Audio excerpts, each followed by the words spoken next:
This is Dr. Neil Joyce with International Medical Corps, and he's going to show us around a bit. We're at the ER, right? Right. This is week 7 now. We've had actually the beginning of week 8 following the disaster. IMC started here within about 23 hours of the original earthquake, and we've had medical teams here since that time.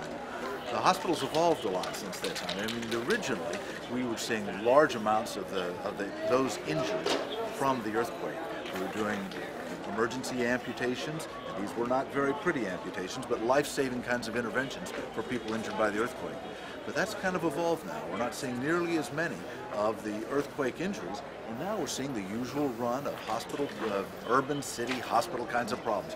This is a big population being served by this hospital. Is this the only hospital in Port-au-Prince? No, there's a number of hospitals, but it is the major general and university hospital and referral center. This is where people get sent from other hospitals, from clinics, as well as just refer themselves from other parts of town. I mean, this hospital's become really very popular with the local population because IMC and other agencies are here providing quality care, and so people recognize they know that. they can show up here. People show up and get care. And so for a while there, we were seeing 1,000 patients a day.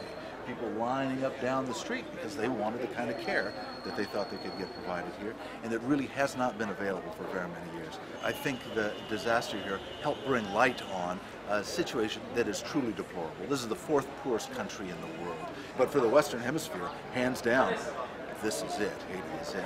And and it's a shame that the Western Hemisphere and the countries of the Western Hemisphere have allowed the situation to get so bad.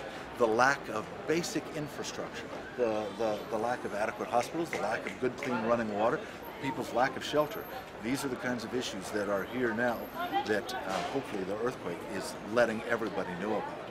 And most of the health care in this country is on the private model, perhaps 70 or 80%.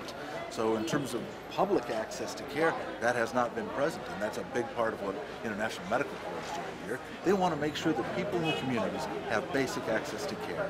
This is one of those access points of care for the downtown area. That's why we're getting 1,000 or 1,200 patients a day. But they're also out in outlying areas. You're going to go to Petit Goâve, you'll see some of that. People there have not had access to health care, and we're helping provide that by putting in primary health care centers. These are improvements. These are going to be lasting improvements for the country. Not that we're meeting all the needs, but we're trying to identify areas where we can. So anyway, that increase in care brings a lot of people in. So should we take a look? Yeah, let's take a look.